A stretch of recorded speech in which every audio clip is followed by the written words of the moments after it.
ఒక దేశ భవిష్యత్తు ఆ దేశ తరగతి గదుల్లోనే నిర్మించబడుతుందంటారు. మరి ఆ తరగతి గదుల్లోనే పిల్లల మెదళ్లలో ద్వేషాన్ని నూరిపోస్తే ఆ దేశ భవిష్యత్తు ఎలా ఉంటుంది? ఈ విషయం వింటే మీరు షాక్ అవుతారు.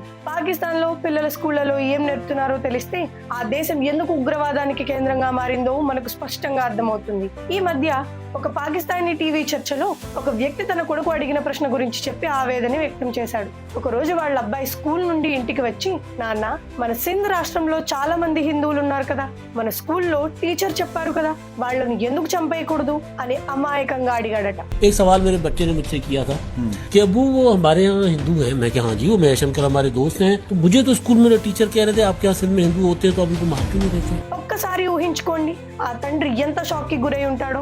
పసిపిల్లల మనసుల్లో అంతటి ద్వేషాన్ని ఎవరు నింపుతున్నారు? ఈ ప్రశ్నకు సమాధానం పాకిస్తాన్ పాఠ్య పుస్తకాలలోనే ఉంది. అమెరికాకు చెందిన అంతర్జాతీయ మత స్వేచ్ఛ కమిషన్ పాకిస్తాన్ లోని అసహనాన్ని బోధించడం పేరుతో ఒక రిపోర్ట్ విడుదల చేసింది. ఈ రిపోర్ట్ ప్రకారం పాకిస్తాన్ పాఠ్య పుస్తకాలలో హిందువులను, ఇతర మైనారిటీలను ఇస్లాం కు శత్రువులుగా, క్రూరమైన వారిగా, నమ్మక ద్రోహులుగా చిత్రీకరిస్తున్నారట. 7వ తరగతి పుస్తకంలో స్వాతంత్ర సమయంలో హిందువులు ముస్లింలకు శత్రువులు, వాళ్ళు భారతదేశాన్ని ఆక్రమించి ముస్లింలను బానిసలుగా చేసుకోవాలని చూశారు అని రాసుందట.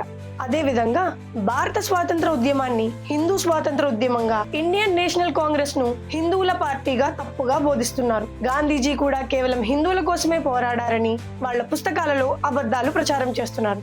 ఈ విద్వేషపు విత్తనాలు పిల్లల మనసుల్లో ఎంత బలంగా నాటుకుపోయాయంటే, మేము ఇండియాను గెలిచాక ఢిల్లీ గేట్ల దగ్గర ఆవు మాంసంతో కబాబ్లు తింటాం, తాజ్ మహల్ పై పాకిస్తాన్ జెండా ఎగరేస్తామని వాళ్ళు కలలు కంటున్నారు. कितना मजा आएगा जब हम दिल्ली गेट पर गाय के कबाब खाएंगे।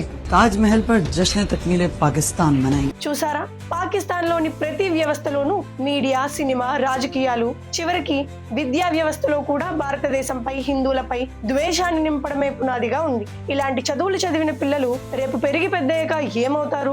శాంతి దూతలుగా మారతారా లేక ఉగ్రవాదులుగా తయారవుతారా? ఈ షాకింగ్ నిజాలపై మీ అభిప్రాయం ఏంటి? పిల్లల మనసుల్లో విషం నింపే ఇలాంటి విద్యా వ్యవస్థను ఏమనాలి? కింద కామెంట్స్ లో మీ ఆవేశాన్ని తెలియజేయండి. ఈ నిజం ప్రతి ఒక్కరికి తెలియాలి కాబట్టి వీడియోను అందరికీ షేర్ చేయండి. జై హింద్.